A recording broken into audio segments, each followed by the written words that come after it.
Theology Thursday live. We're talking about the 10 Commandments.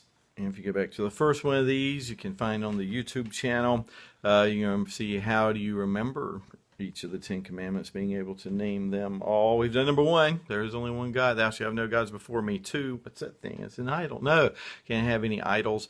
3, looks like a W, it's the word. Thou shalt not take the name of the Lord thy God in vain. So that's that, word spoken, something you can speak wrong. Hello, Alan and somebody else on there. Stan. Hate to Stan. Get those minutes ready for our meeting tonight. And then 4 is, I thought I had 5. I remember there's a thumb back there. So 4 is remember the Sabbath day to keep it holy. So let me actually read the 4th commandment so we can dig into it here. I'm a little late today, and but I figured if I don't do it now, it's not going to happen. And so here it is. Remember the Sabbath day to keep it holy. 6 days thou shalt labor and do all thy work, but the 7th day is the Sabbath of the Lord thy God. In it thou shalt not do any work, thou, nor thy son, nor thy daughter, thy manservant, nor thy maidservant, nor thy cattle, nor thy stranger that is within thy gates. For in 6 days the Lord made heaven and earth, the sea, and all that is in them, and rested in the 7th day. Therefore the Lord blessed the Sabbath day and hallowed it. Okay, so this is from the Westminster Shorter Catechism, be King James English they're using here. So just to define a few terms here. First, it starts off, remember the Sabbath day. So the whole deal with remembering, sorry, I get this little David Letterman thing that keeps happening here with my hair. So remember, there's a little more to it than just don't forget, such as in the Lord's Supper. Do this in remembrance of me. It's a covenantal language, and so you have some interesting covenantal things that are happening here. To remember the Sabbath day means to keep it and all of its implications in your mind by doing it. I think that's fairly. That'll work. So it's more than just, I remember, but no, remember in all the implications of it. It's like, remember your marital vows. And it doesn't just mean, okay, I remember. No. Remember them to keep them, to observe them. So that's what we're told to do with remember the Sabbath day. Secondly is just the word Sabbath. So that is an actual Hebrew word, Shabbat, that means to rest. And so remember the day of rest. The way the Jewish people would in the Old Testament, I'm not sure about now, the way they would keep track of the week would be, this is the Sabbath, okay? And then what did they call the day after the Sabbath? They called it the day after the Sabbath, and then the second day after, and that's how they did it. So their entire life was Sabbath, and then, one day before, actually. Okay, let me start over here. Remember, the Sabbath is the end of the week for the Jewish people. And for us, the Lord's Day is now Sunday, which is the first day of the week. So it's an interesting thing as we move forward as Christ raised on the 7th day. I'm going to have to start this thing over again. Yes, Christ... He was raised on the first day. The third day he arose, which was Sunday. The Jewish day is the Saturday, so it can get a little confusing. So originally, the Sabbath day was Saturday, and the Jewish people still, the ones who aren't Christians, still maintain the Saturday as the Sabbath day.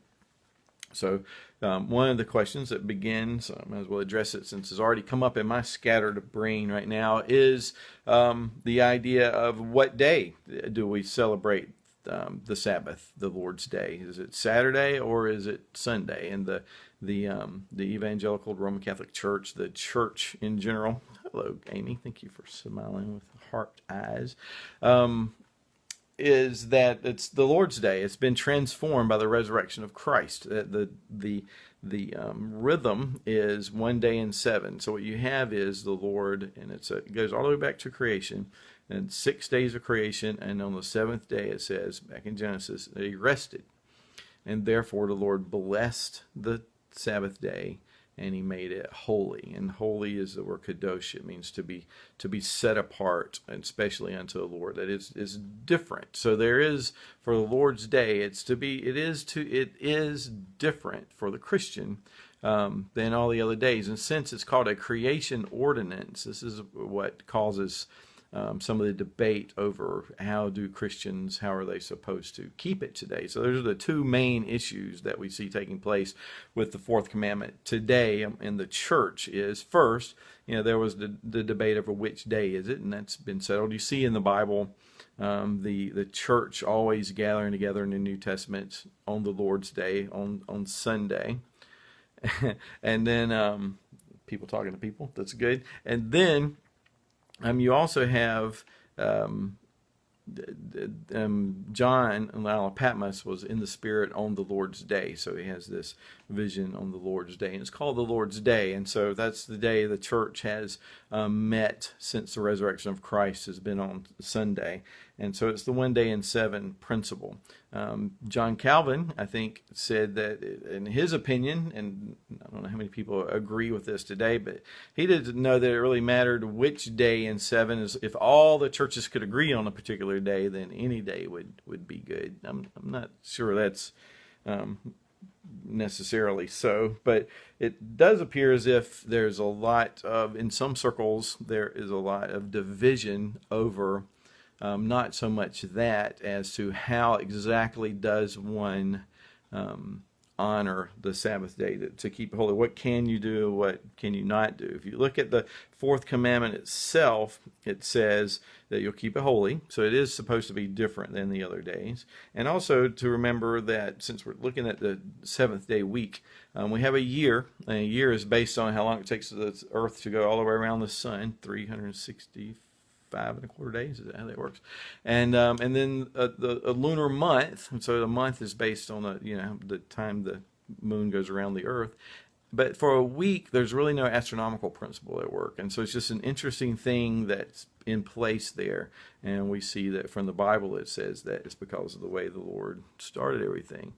And so what we see is this rhythm of life, and some scientists have looked at this, and I don't remember the studies or what, but I do remember reading that they do see that there is a biological thing in people and in animals where there is this rhythm to life. But the main principle here is it is good for people to have a rhythm, but to at least have the 1 day off. And so the interesting thing is 6 days you shall labor and do all your work. It doesn't mean you have to work 6 days, but what it's saying is you have all 6 days to get everything done that you need to get done. And then you have the Lord's Day to keep holy in some way as unto the Lord. So this is where you go to church. You have an acknowledgement that today is a different type of day. And still in our culture, we do maintain that. A lot of stores are open and things on Sundays, but most people, except for the people who work in those stores that we go to, and there's a debate, is it okay to go to restaurants? Is it okay to go to stores on Sunday? Because you're making people have to work on those days. And so if every Christian didn't go with that, so Chick-fil-A closes on Sunday, much to the consternation of many a Christian. But, there is a principle at work, and he closes and he does well. And the argument that most restaurants make is they could not make it if they didn't open on Sunday. And yet there's one man that decided for he and his house, they're going to serve the Lord on that day. And that was his decision, and he's done it for godly reasons, and he's made a godly statement to the culture. But for us, for Christians, it is good to have that day of rest to set aside, and it's a resting in remembrance of him. However, what happens is we have 5-day work weeks. So that's like, okay, great. That means you have an extra day where you have Saturday. You can go play. You can do what you want to do. You have it off. You can rest. You can do whatever. And then Sunday is a whole other day we have to work. And so you can get to church and you can do things. But what do? We say, well, Sunday's really the only day. How many times, maybe I've said this too or something in the past, but you hear people say it. It's really the only day I have to myself. It's really the only day I have to rest. It's the only day that I can just stay home and not do anything. Okay, well, Saturday you actually could have done that. Well, I'm not supposed to do any work on Sunday, so all right. So which is it? And so what happens is we tend to care more about ourselves than we do the Lord, and that's what God is saying: is remember the Sabbath day to keep it holy, because it helps center us and it helps keep us straight in our lives and keep our lives focused on God. So another debate really is whether or not this commandment should be followed by Christians at all, because it was part of the Mosaic covenant, part of the covenant made of Moses. And but what we see is it wasn't just one of the commandments made with Moses, but it was a creation ordinance. Remember, God said at creation, He blessed the Sabbath day to keep it holy. Therefore, you shall remember the Sabbath day to keep it holy. This is in a creation ordinance. This is for the whole world, and not just for the people who were born in Israel under Moses. But in the Mosaic covenant, there were other stipulations added to it, and there were other things added to it. So that by the time Jesus arrived, people were keeping the Sabbath as if they were doing it legalistically. They weren't keeping the spirit of the law. They had added their own stuff to it, so that Jesus went out of His way at times just to get the Pharisees who were really giving everybody. They were missing Jesus. They were missing God in this. Jesus comes, he heals on the Sabbath, which was not a violation of the Mosaic law, or that would have been a sin. So it was never wrong to do good, to help people, to get your ox out of a ditch, so to speak, on the Sabbath day. But in the Mishnah, I believe it is, there's a commentary, an ancient commentary on the Old Testament. It has different rules that different rabbis had written about things you could and things you couldn't do on the Sabbath, particular instances. And so one of the things I remember being read to us in seminary was if there was a person walking by a stone wall, and the stone wall falls on somebody, so there's like he's laying there, these stones all over him. Well, but it was the Sabbath day, so you can't really do any work. And so what do? Well, you can't just let the guy die. They knew that wasn't good. So you can move just enough rocks to keep him alive for tomorrow. So then you could go and you could finish rescuing him and stuff. So that was the idea. You could only move enough of the stones in order to keep him from dying, and then you could go back the next day. But you weren't supposed to just get them all off or anything. You had to be careful because you didn't want to do extra work on the Sabbath. And so that's what Jesus is like. The Sabbath was made for man, not man for the Sabbath, which is a weighty statement. And just the one thing for us to just focus on, I think, for lots of things to think about, but just what I'm focusing on with us is, what does it mean that the Sabbath was made for us? So if the Sabbath was made for man, we should observe it. We should take the Lord's day, and you should go to church. And then what do you do after church?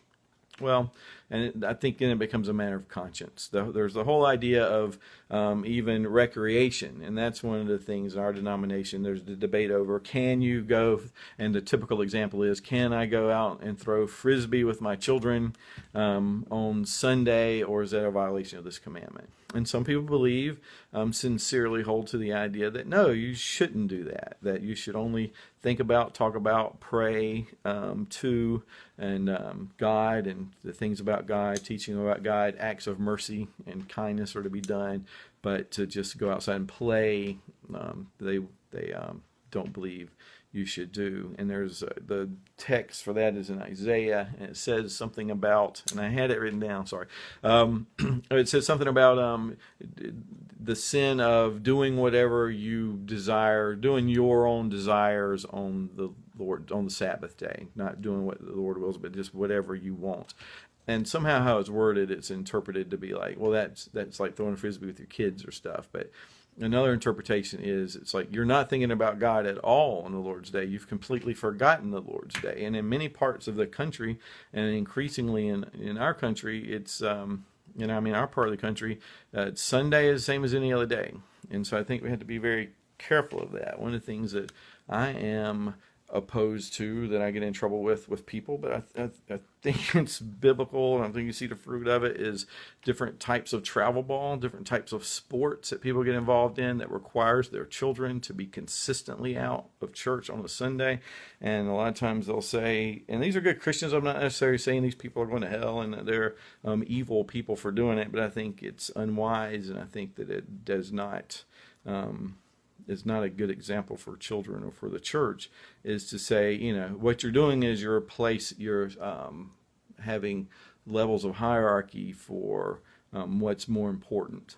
And for most people, the idea is, I go to church every Sunday, something comes up, I only have an opportunity today, so I'm going to go do it. And, it depends on what it is and what's going on and stuff, then, fair enough. You can think those things through for yourself. But to have something consistent where it requires you and your family to be out of church, period. And people will say, well, we do devotions on the road, or we'll pray. Yeah, this is not the same, though. So, being under the preaching of the word, sacraments, baptism, Lord's Supper, praying together, singing together, God's people coming together, it's important. And there's something going around Facebook right now, a little article about what it says to your children when you don't get them to church, So I think it is important that the Lord has said you need a constant returning to me, and you begin your week with the good news of Jesus Christ, and you're propelled forward. Then what do you do after? Can I go to Carowinds? Can I go to whatever? Can I do what do I do on church on Sunday afterwards? And that's an interesting thing, and it's a matter of conscience, and it's something to think about. And I think it depends, unfortunately. I hate to have those kind of answers, but I think it really does depend, in my opinion, on what's available for you at your church. Maybe, and this is something for churches to think about. What do we do on Sunday nights? Our church does small groups.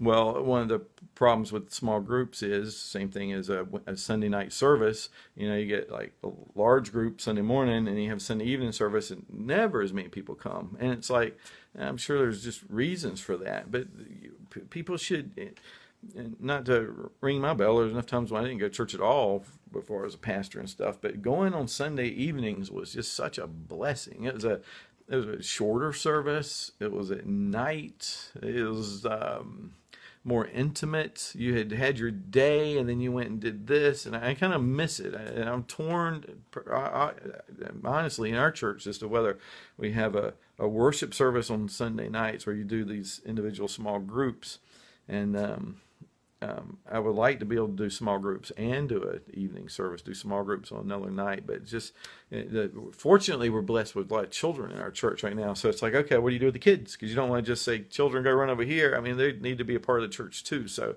I think it's something that we need to think through as church leaders and as church members, to talk to your leaders about, what are we doing on Sunday evenings? It's the Lord's day, not just the Lord's morning.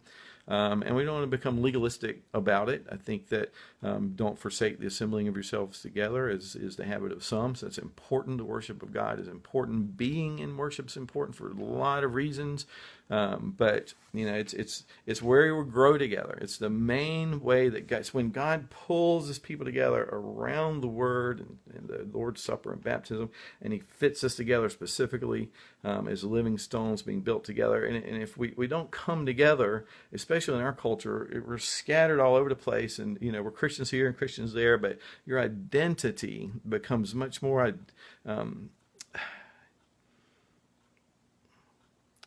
consolidated, corporalized when you come together.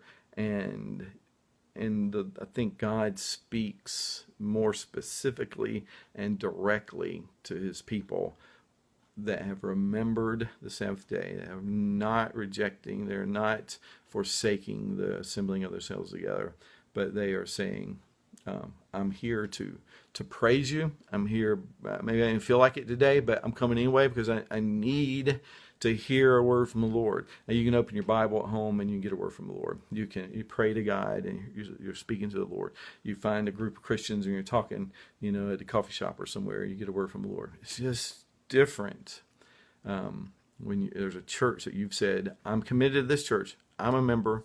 The shepherds in that church I've given them permission to shepherd me, and I am not giving them permission. I'm telling them, you better shepherd me and my family. And then in return, we'll give you respect, and we'll give you honor. We'll pray for you, and we'll also help everyone to hold you accountable too. But the church is it's under attack in a lot of ways, but it's not under attack the way that I think was thought would happen decades ago.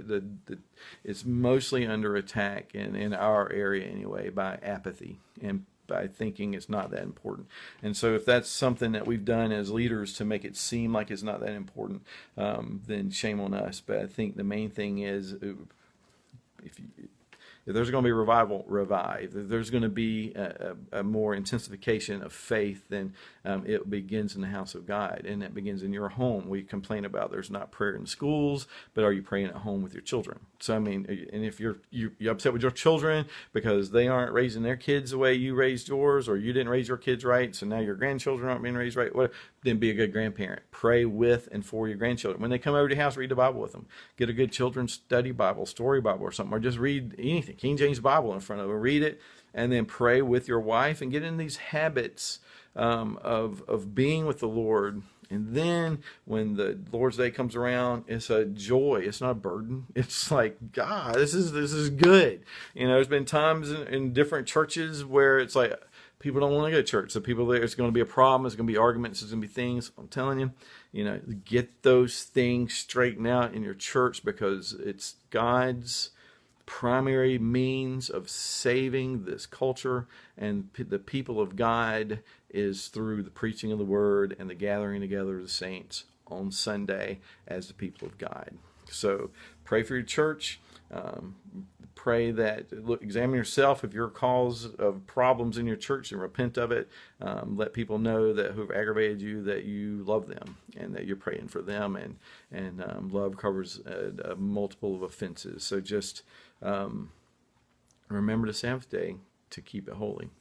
And other things begin to fall into place once you get your priorities straight. And this is one way of doing it. It's like a first fruits offering, sort of, where it's like I give the Lord this day that He's given to me for me, and because it all belongs to Him. My entire life belongs to Him. So just real quick, because I've been saying I would do it, these are things large and short. The larger catechism says about the things you can and can't do. Let's get to it real quick. It's like a top 10 list right here.